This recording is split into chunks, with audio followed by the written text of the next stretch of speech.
po yung mga kaso po na sinampabunan? Yung una, siyempre, yung falsification ng legislative document. Dito naman sa Ombudsman, yung violation ng Section 3E kung saan ay sinasabi na kung merong kang ginawa na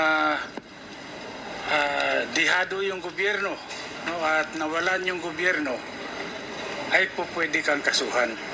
Ano ba yung ginawa nilang nagpadihado Ano sa ugat gobyerno? dito, sir? Yung pagsingit ng imagine 241 billion pesos.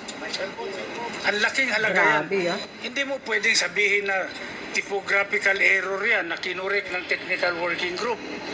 Mahirap po, ang laki ng amount na involved. Ito ba yung mga blanks? Opo, yan yun. Binilang niyo po yun, parang kinumpit niyo lahat. Marami yung blanco na yun.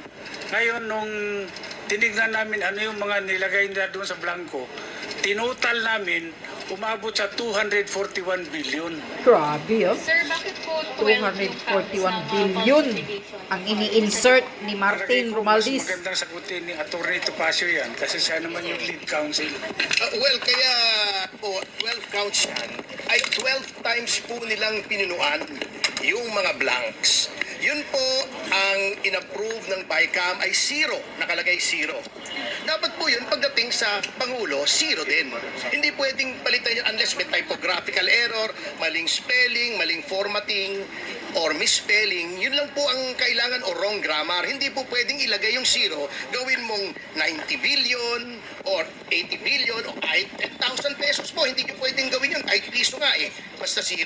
So 12 times po namin nabilang na meron pong ganong insertion. 12 yung singit, oo. Ibig po sabihin, si Speaker Romualdez ay mahilig sa singit. Mahilig sa Sino po singit. yung respondents dito? Sino Sino yung pinasasagot? Ito po, siyempre si Speaker Romualdez, because siya po ang head ng House of Representatives. Manuel Jose Dalipe, kasi siya po yung nandun sa APRO. Etong majority leader, siya yung majority whip. Siya yung nagma-marshal ng mga boto para dito. Si Congresswoman Kimbo, at least inamin niya na merong Kasali talaga si Kimbo sa insertions. At kaso. si dating Appropriations Committee Chairman Saldico.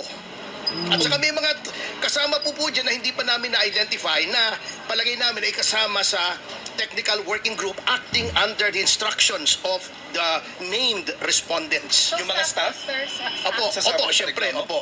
Kahit inutusan lang sila, if ever? Kasi po, Of ginawa course. din nila So, they Criminal. have to justify kung kanilang in-insert under the directions na ito ay lawful na instructions. Kasi kung unlawful yung instructions, liable din po sila. Complainant din kayo, Sir, dito? Opo, Bakit complainant po din kayo po ako. sumali as complainant? Alam niyo po, ako ay I'm doing this in representation of the Citizens Crime Watch. Ito po yung aming presidente. Citizen Ako Crime national Watch. chairman. The Citizens Crime Watch has been in existence since 1992. At talagang pakialamero po kami. Basta may nakikita kaming palagay namin ay may graft and corruption, ay pinafile po namin. Kami po ang nag-file nung sa Dingbaksya. Kay now Congressman then Secretary Garin na ngayon ay nililitis na sa Sandigan Bayan. Kami po ang good. nag-file doon kay Commissioner Guanzon ng GRAP na ngayon po inililitis na sa RTC Bulacan. At marami pa po kaming ibang na-file po rito, yung sa SUP 44 against former President Aquino. Kami rin po yung nag-file. So, hindi po ito politiko, hindi po ito politika. Ito talaga ay aming advocacy sa Citizens Crime Watch. Non-partisan po kami. Why include Kimbo, sir? Bakit sinama si Kimbo? Siya nag-admit nun di ba? Opo, alam na pala niyang ni insertions, dapat kumilo siya para hindi ito ang i-transmit as an enrolled bill. Dapat binalik yan sa BICAM kung lalagyan ng insertions. Sorry. Bakit graft lang? 241 billion pesos ang pinag-uusapan niya. Graft po at saka falsification. Kasi yun po ang aming evaluation na ito po ang krimen na nagawa. May administrative case din ba na kasama dun sa complaint niya? Implied naman po yun pagka-ombudsman na we are invoking both the criminal and administrative jurisdictions of the Office of the Ombudsman. Malawak po ang kapangyarihan ng ombudsman pagdating po sa graft and corruption. Ano bang parusa niyan, sir? Ano yung prayer niyo na nangyari? Well, sa ito pong falsification ay up to 6 years imprisonment.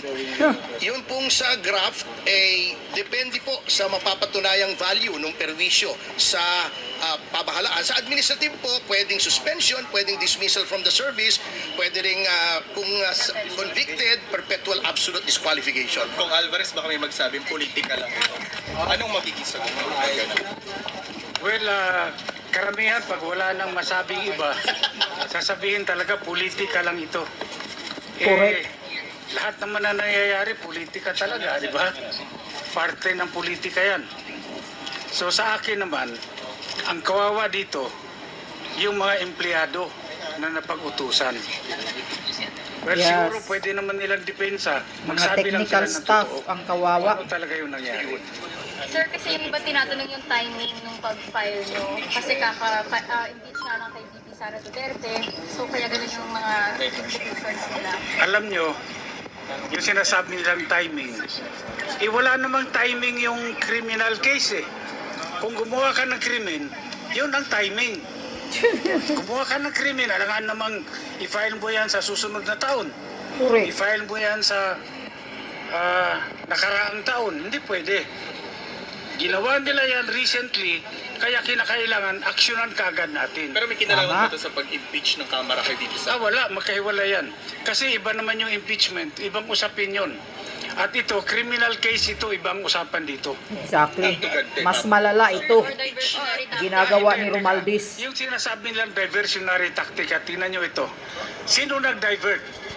Alin ang nauna? Di ba yung press conference ni dating Pangulong Duterte at ni Congressman Ungab, doon nila pinaputok na maraming blanco yung BICAM report.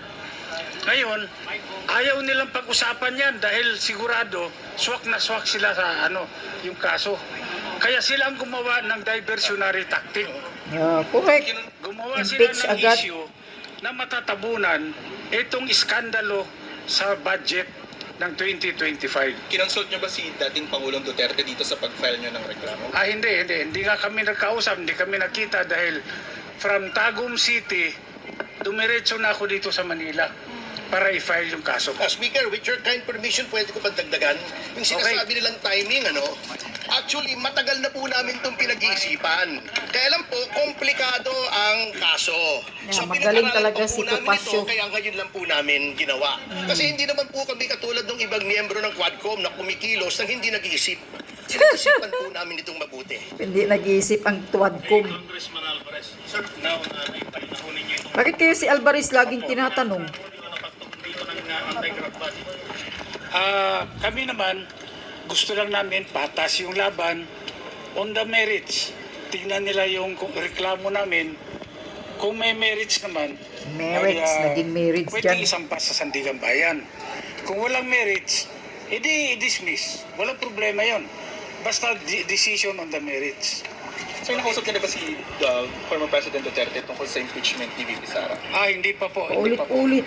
Sir, bakit puro Kanina na sinasabi yan na hindi sila nagkita ni PRRD. Total percent. Nandun yung krimen na nangyari.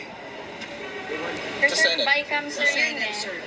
Sa Senado, siguro naman, kung Office of the Ombudsman, pwede naman silang magpatawag kung sino sa Senado.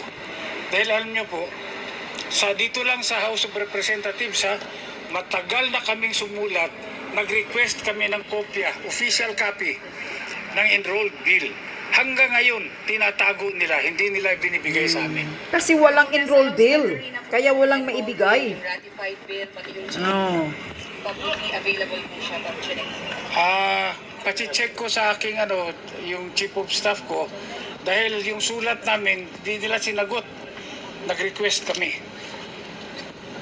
Okay. Thank you, sir. Okay. Sir, thank you.